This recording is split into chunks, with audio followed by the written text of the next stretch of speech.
I'm Steve Sawtell. I'm a co-owner of Slot Car Corner, and I'm also participating in the Slot Car Corner team for the Michigan 24 event here. Pascal, last name is Thibault. Montreal, Canada. I'm the only one on the team. The team is called Can-Am because there's another guy from Nashua, and the three guys that are locals. My name's Greg Kessler from Lebanon, Ohio, which is just north of Cincinnati. Dave Postmus, and I'm from Hudsonville, Michigan, which is a little bit west of Grand Rapids. I'm Mike. I'm with Clover Racing, and we're racing our third annual 24-hour endurance race. Our first 24-hour race, I just wanted to do it, and I'd never participated in one and wanted to see how it would work. Then it went over so well that I got a lot of feedback. Everybody wanted to do it again, so now it's become an annual event now. So we do it on the anniversary of when we became a company. It's good camaraderie, but we want everybody, like the new team from Cincinnati, we want them to feel like they came prepared. So we're all trying to help them out, you know, and everybody, for the most part, tries to help each other out. I mean, that's kind of that's what Cloverleaf Racing as a company strives to do, make better drivers, make better racers. I don't know if it's important for us, but I think it's more important for the slot car community to put on events like this.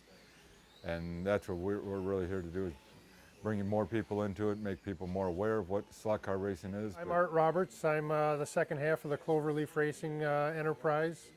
And so me and Mike are, Mike's kind of the technical guy with the company, and I'm the behind the scenes, kind of hide in the shadows guy. 24 hours of racing slot cars, it's grueling for the racers, but setting up the event is also very grueling, and Mike does such a great job putting this event on, hosting it at his house, and drawing in the teams, advertising it.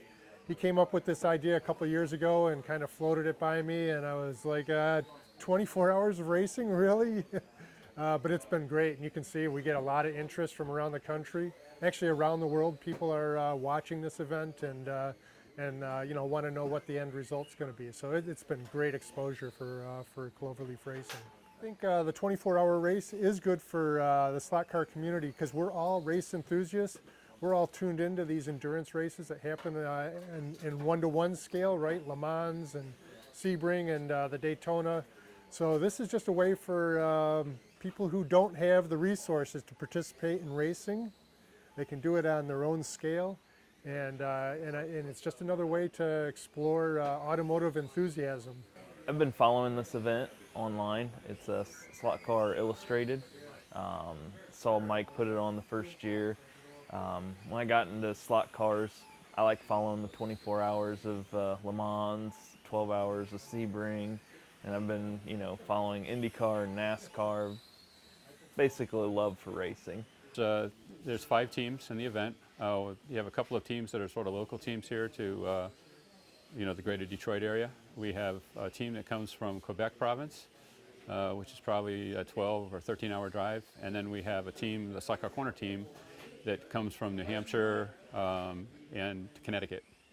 So again, 12, 13 hours away. So it's a pretty good drive, but it's worth it. It's about 13 hours ride, but we stopped in Cambridge in Canada, near Toronto. Had like a 5-hour sleep, then heading here. Yeah, it's a long ride. It's a long ride. But to be with the guys, it's worth it. So, Well, Slot Car Corner, they're a unique team. They're pretty, let's put it this way, they've got a lot of bling, and maybe you've heard a little bit of what that is with all their wild black and yellow. Pretty much everything that they're wearing is like that. a strategy, yeah, not to look that much ridiculous because we know that we're going to finish last. Yeah, we do. It's a 24-hour race, right? So one of the things that we've learned is, you know, to pace ourselves, right? And, you know, to take care of the car. So we try to, you know, preserve the car. We're not necessarily running it, trying to run it right on the ragged edge, you know, for 24 hours. I don't think, you know, any of these racers would say that they could do that, you know, for that period of time, right? That's probably the biggest thing. The other thing that we do is, you know, we like to just assign a driver to a lane. We've kind of decided that The two gutter lanes is what they call them. It'd be the red lane on one side and the black lane way on the other side are some of the hardest lanes to run. And we're going to put some of the guys in the red lane and just see what they can do over there. And then that's the red lane is the least amount of feet per lap. And hopefully it doesn't hurt you quite as bad. And hopefully they get a good run. The strategy was to have fun. The race that we do here, of course, you know, this is all for fun, and we understand we're driving toy cars around the track.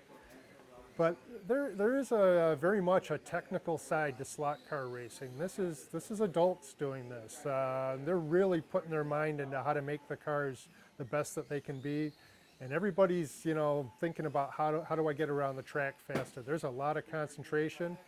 It's competitive from that sense, in that you want to do the best that you can.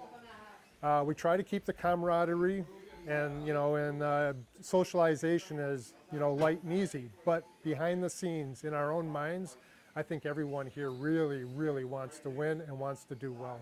5, 4, 3, 2, 1.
No. And that was the other part of the allure of this event, you know, that it does simulate 24 hours. It has a night portion to it. When the lights go out, it's quite an experience.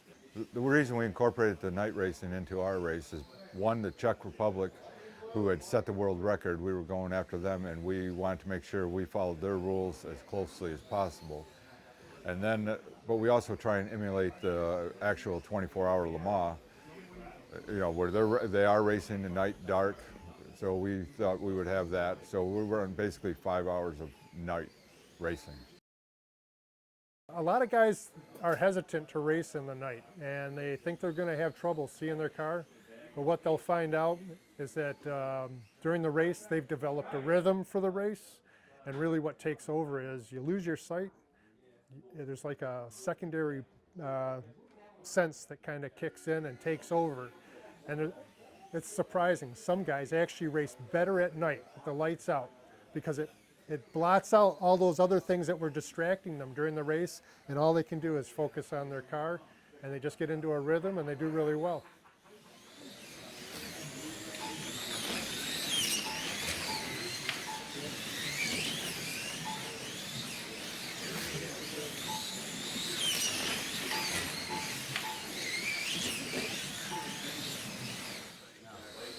I think we've got probably, I'm just taking a wild guess, we got 22 and a half hours into it probably, out of 24. It's running pretty good. We've got a little bit of an issue with the braid that picks up the track power, and it's getting kind of thin on one side, and we're hoping it makes to the end. It's going all right. Yeah. A little sleep deprived. What happened with your car? I think the motor's starting to struggle, starting to die on us. They woke me up and we were only down by 7 laps and made up a 150 lap deficit, and now the motor's dying. So we're pretty close to coming back from third to second. So.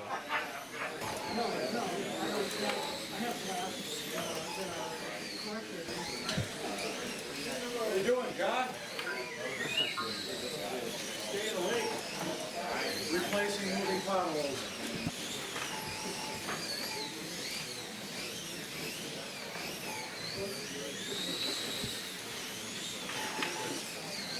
team slot car corner is barely on the world record pace right now. We will probably make it, but it'll be close. Exhausted. We had a good car. We had some problems end of the night, but it was okay, and exhausted. Tired. It's going well. So we started off the event, you know, our goal was to get to 7.6 and we've accomplished that through the whole race. The world record is 269.16 miles, and the projection for our team right now is 269.61. So We're 2 heat to go. You're close. We're close. We're close. Anything goes wrong, we're done. We got to drive. yep.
Just everybody that helped me set this up, thanks a lot, and thanks a lot to Dickie and Steve for helping me with the rules, getting this thing going, bringing their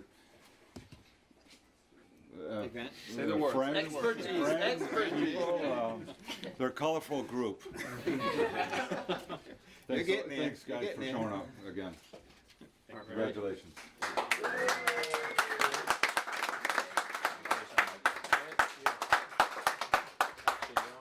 World record holders, yeah. Yeah. We should put you in front of the press for the picture. Cheaters, cheaters. No, we haven't pulled up. Hide the car, hide the car. We haven't decked that car. I don't know if you won. Again. It went very well. We had a great time, like we always do when we came out here, and we were very fortunate in that we set a new world record for distance traveled with 1/32 plastic chassis slot car with no magnets. I'm very proud to have the track that Slot Car Corner set the world record on. We put this on because we're racers. That's what we like to do. We started the Cloverleaf racing business because we're racers. We're hobbyists. We love tinkering with the cars. Real motivation for us is really just our passion for racing cars in general and racing slot cars in particular. So that wraps up the third annual Michigan 24-hour race. Hope to see you next year.